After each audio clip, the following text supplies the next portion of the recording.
y'all, Violet here, second generation homeschooling mom of 3. I have a 7-year-old, a 5-year-old, and an infant. Today I wanted to share with you some of the books that we checked out from our library in January. So let's get into it.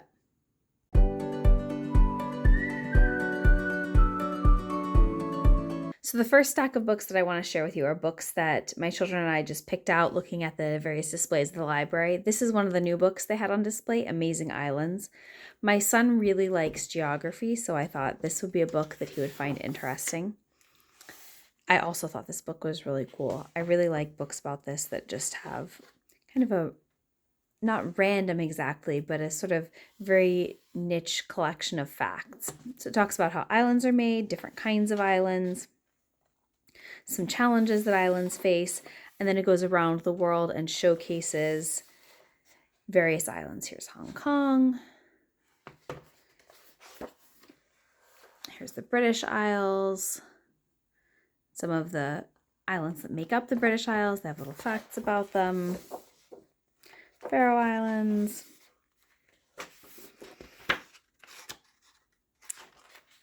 And then glossary pronunciation guide. Anyway, I thought this was a really cool book, learning about all these different islands. We didn't read this cover to cover, but we enjoyed looking at it.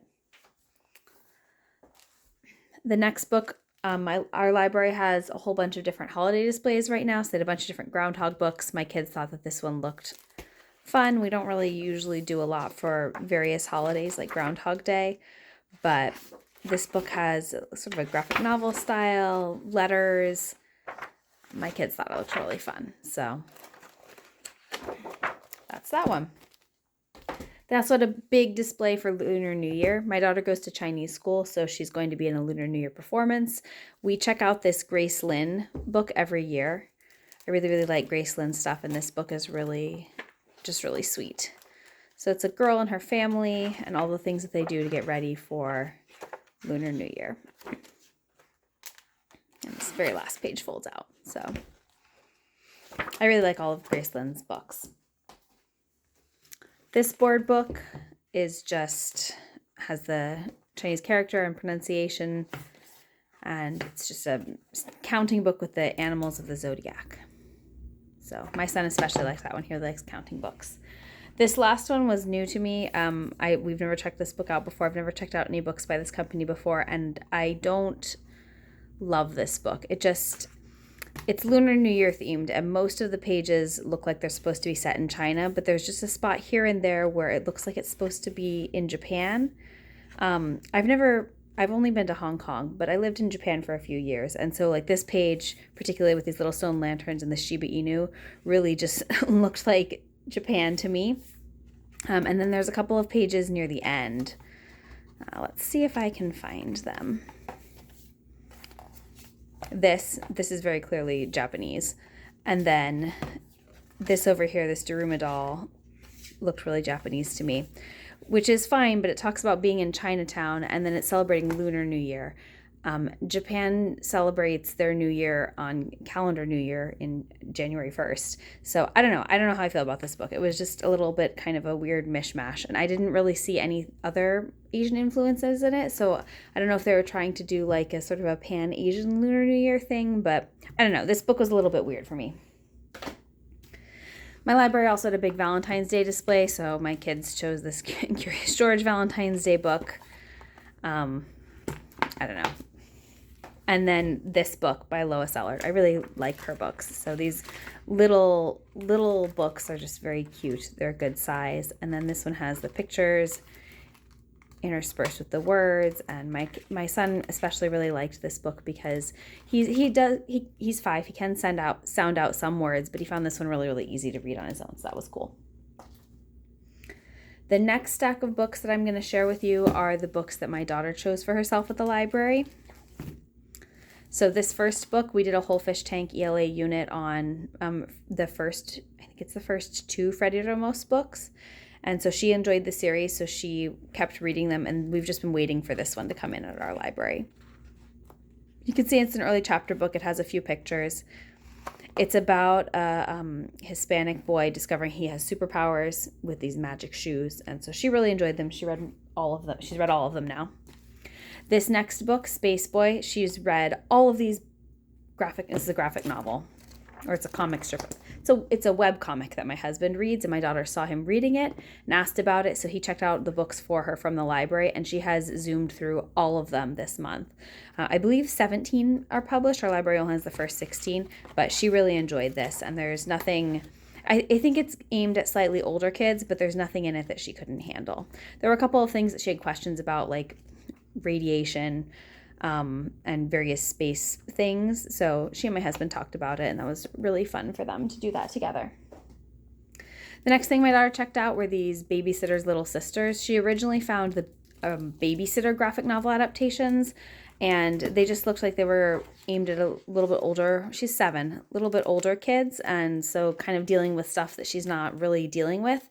So these Babysitter Little Sister, the main character is 6. This is a much better fit for her, maturity-wise. So she read, our library has 4. She read all 4 of them this month. The next thing she checked out was that we finally got this Wings of Fire graphic novel, number 7 from the library. She's not interested in reading the chapter books, but she really likes the graphic novel versions, and so this one was new. I just got it in, and so she has finished this already as well. This is probably one of the longer graphic novels that she reads. I don't know if you can tell, but it's kind of dense. And then she also just started this Animorphs graphic novel series. And I think she's liking it so far. There's where she is. But she's really, really into graphic novels right now. So we're going through all the ones we can find at our library. All right, this next stack of books are the books that my son chose for himself at the library. Oh, that's a little tall. These first few are board books from the Mrs. Pinocchles series. They're all ABC books. My son really loves ABC things, but each of them has a different theme. So this is a vegetable alphabet. And so it tells you what each letter is for, and then it has a little kind of fact or just little funny thing about each one. We really like these books. So we checked out vegetable, bird, kitchen. I'll show you the inside of kitchen, bird, flower alphabet. There's also bugs, hiking, earth, fruit, tree. There's a whole bunch of them. So he really likes those books. He checked out this Encanto Search and Find. Both of my kids really, really like Encanto. And so they were excited that our library finally got this book in. They've been waiting for it for a while. We've had it on hold for several months. So, and then it has some extra things to look for at the back. This book is about a gift that gets put in a box and mailed, sort of like a very light introduction to the postal system. But I thought it was cute. These next few books are wonder books, and this ocean one in particular, my son has checked out over and over and over again. He loves this one. Ocean, the story is told by Ocean, and in this wonder book, the person who reads it's Australian, and my son just thinks it's hilarious. I don't know. But it has some science facts. My son is big into octonauts right now, so it's all about ocean things. I think one of the pages in here talks about the different zones in the ocean and various things at the bottom of the ocean. So it's a good book. Same author also wrote a bunch of planet books. Our library only has a few of them as wonder books. We have read all of them, but the ones that we have out right now are Moon, Earth's Best Friend. Also just has some, space facts and all about the moon, and it's narrated by Moon, so it's very, very cute. And then Mars. I think this is the newest one. And then they also have Earth and Sun, and Our Planet, I think. There's a few other ones. Our library had a whole big display about space this month, so my kids chose to check out this Touch the Brightest Star. This is an interactive book. This author has a few other ones. There's one about a tree. I think there's one about something else as well. But it instructs you what to do on each page, so you blow on the pages, you tap various things, and it makes things happen in the book. So my kids really like all of these interactive books. Oh yeah, here's the Tap the Magic Tree, and I think there's one other one too that she's written. This Pluto Gets the Call is about Pluto and how it's no longer a planet. This book reminded me a lot of A Place for Pluto, which is another book my son loves. I personally like A Place for Pluto a lot better than this one. This one kind of had just little jokey things in it that seemed a little bit mean-spirited to me. I don't know. I'm very sensitive to that kind of stuff. So my kids like this book okay. It was not my favorite. This Goodnight Astronaut book is really, really cute. It's by Scott Kelly. And so he and his twin are both astronauts. And so this goes through and talks about all the places they've slept. So I just thought it was a really cute night story, and I thought some of the things were really funny. Like they're sleeping in the ocean, they're sleeping in a tent, they sleep in their jets, they sleep on the space station, and then there's real pictures at the back. So yeah. Cinderstella, my daughter chose this one. She really likes princesses, and both my kids really like space. So this was a really good display for us this month. So this is Cinderella, but in space, essentially. It's a little different, obviously. They changed the story,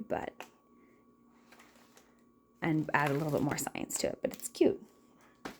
And then this book we've checked out over and over again, May Among the Stars. We really like this book. It's about Mae Jemison. And it just talks a little bit about her life and how she really wants to go to space. And then at the end, she finally does. So these next two books are for a fish tank unit that we're going to be starting soon. They're both early chapter books.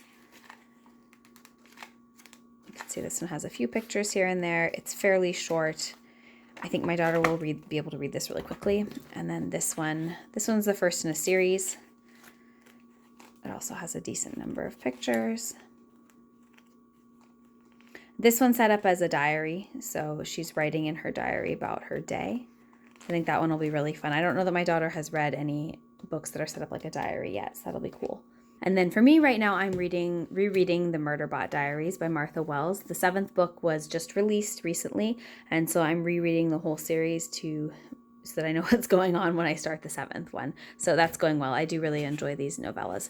There are 4 novellas, and then a novel, and then another novella, and then the most recent.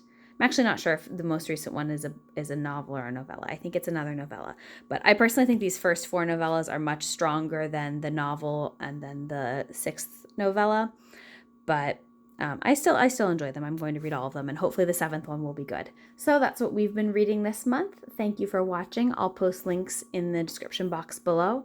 I am an Amazon affiliate, so if you click on a link and make a purchase, I do earn a small commission. Thank you for watching.